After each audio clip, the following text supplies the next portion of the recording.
Example number 2, हमें दे रखा है टी क्या है, त्रिभुजों का समुच्चय। किसी भी समतल के अंदर जो त्रिभुज बन रहे हो क्या है, सब टी के अंदर आएंगे। कैसा भी त्रिभुज हो सकता है, छोटा बड़ा कैसा भी होना क्या चाहिए त्रिभुज, वो क्या बनेगा टी। इसके अंदर हमें रिलेशन लेना है आर, T1 T2। ये T1 और T2 क्या है, ये जो हमें टी दे रखा है त्रिभुजों का समुच्चय, जिसके अंदर कितने भी त्रिभुज हो सकते हैं। उस त्रिभुज के समुच्चय में वो त्रिभुज लेने हैं जो क्या हो आपस में सर्वांगसम हो। सर्वांगसम त्रिभुज क्या होते हैं, दो त्रिभुज सर्वांगसम कब कहलाते हैं, दो त्रिभुज सर्वांगसम तब कहलाते हैं जब दोनों त्रिभुजों के अंदर जो भुजाएं हैं वो क्या हो, इक्वल हो, संगत भुजा। एक भुजा मान लो 2 सेंटीमीटर है, तो इसमें दूसरी एक भुजा दूसरे त्रिभुज में भी कितनी होनी चाहिए, 2 सेंटीमीटर।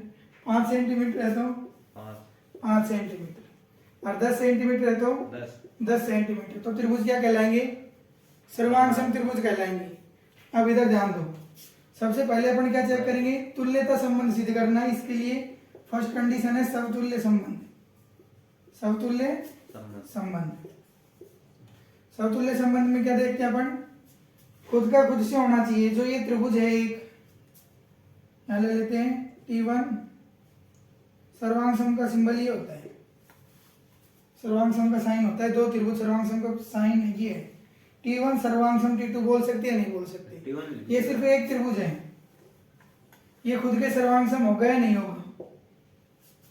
इसी त्रिभुज की इमेज हम देखते हैं तो ये जो त्रिभुज आता है 2 5 7 कितने पर भी बना लो, ये क्या होगा, ये त्रिभुज इसी के सर्वांगसम होता है।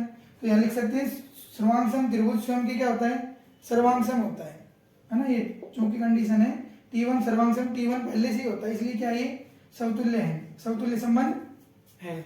इसके बाद क्या चेक करते हैं, सम्मित। कौन सा चेक कर रहे हैं, सम्मित। सम्मित संबंध क्या हो गया, इसमें सबसे पहले अपन कंडीशन लेके चलते हैं। मानना T1 त्रिभुज T1 त्रिभुज T2 के क्या है, सर्वांगसम है, सर्वांगसम ये हमने माना है। क्या है कि जो T1 है वो T2 के सर्वांगसम है।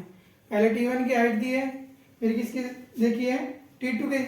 तो T1 और T2 जब सर्वांगसम है तो पहले जब T2 को देखोगे फिर T1 को देखो तो भी क्या आएगा, सर्वांगसम। कैसे भी पढ़ो, तो जब T1 त्रिभुज T2 के सर्वांगसम है तो इसका मतलब त्रिभुज जो T2 है वो भी किसके सर्वांगसम होगा, त्रिभुज T1 के।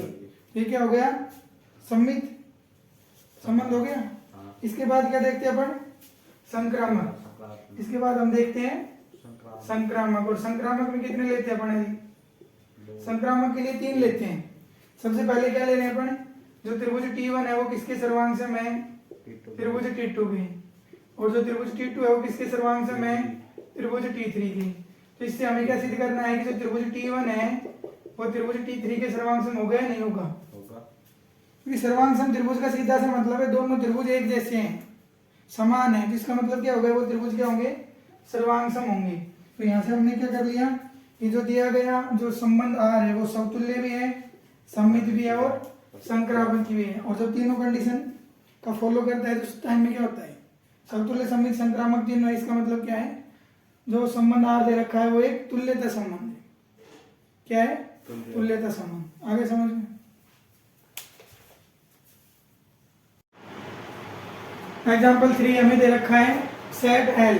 एल समुच्चय क्या दे रखा है, किसी समतल में स्थित समस्त रेखाओं का समुच्चय। जितनी भी रेखाएं हैं किसी समतल, इस बोर्ड के ऊपर लगा लो, उन सबका समुच्चय क्या हो गया, एल हो गया। इसके अंदर से एक संबंध बना रखा है आर।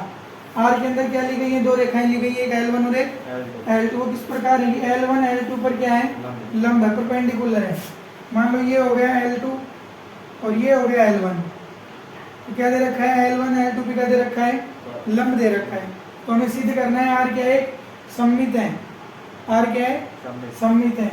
ये ना तो समतुल्य और ना ही संक्रामक। तो सबसे पहले किसको चेक करेंगे, समतुल्यता को। सबसे पहले समतुल्य संबंध चेक करेंगे।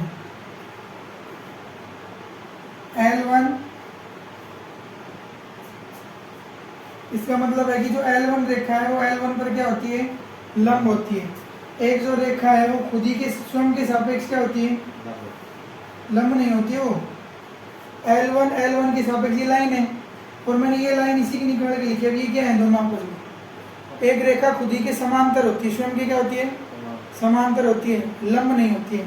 तो इसका मतलब ये कंडीशन गलत है, तो खुद का खुद से नहीं बन रहा, संबंध नहीं बन रहा, तो ये समतुल्य संबंध क्या होगा, नहीं होगा। अब बात करते हैं सेकंड सममित की।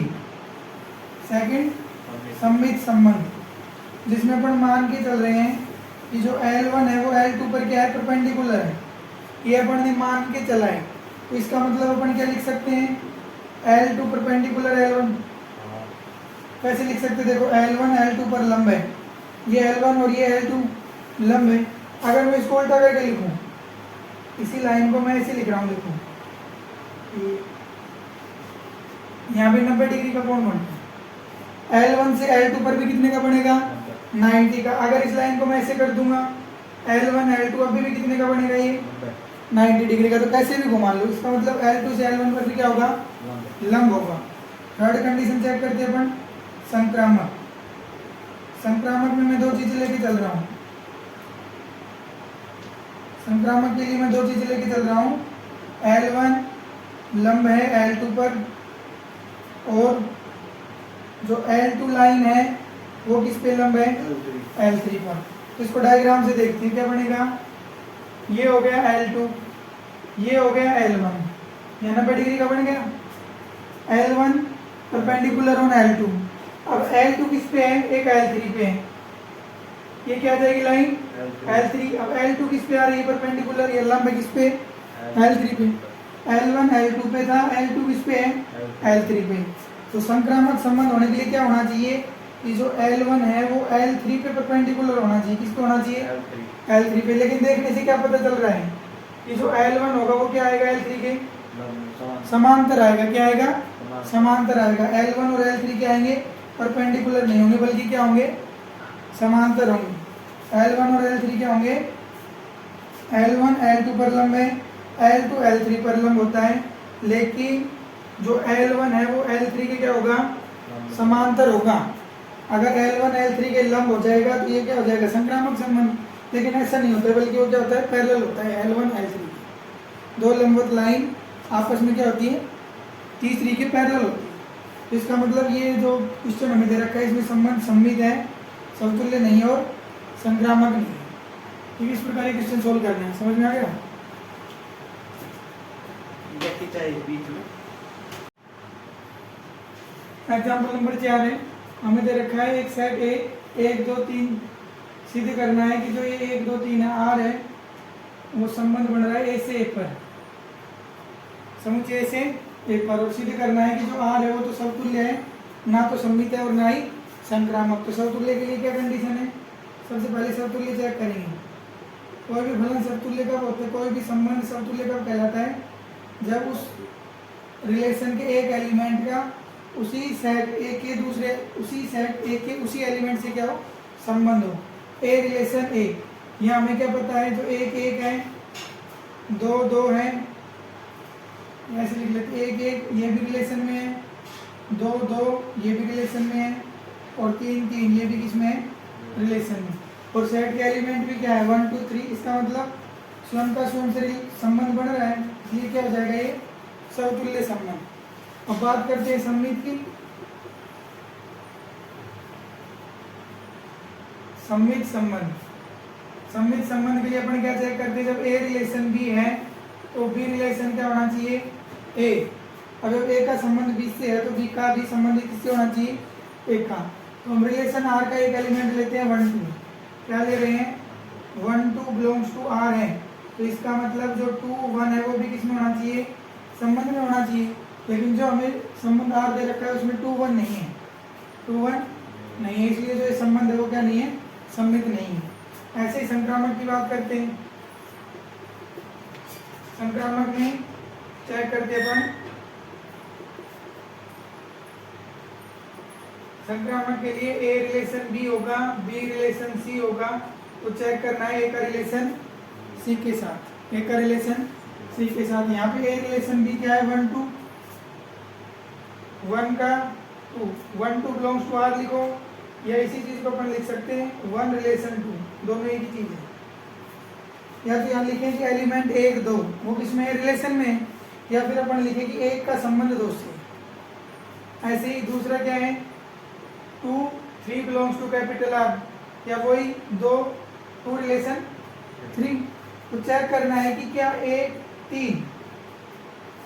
3 एलिमेंट है वो इस रिलेशन में है, जो एक 3 है वो इस रिलेशन में एग्जिस्ट नहीं करता है, not belongs to R. A relation B है, बी रिलेशन सी है, लेकिन ए का सी से डायरेक्ट रिलेशन नहीं है, इसलिए ये जो संबंध है वो संक्रामक नहीं होगा, ऐसे ये सम्मित नहीं होगा, सिर्फ क्या है समतुल्य संबंध।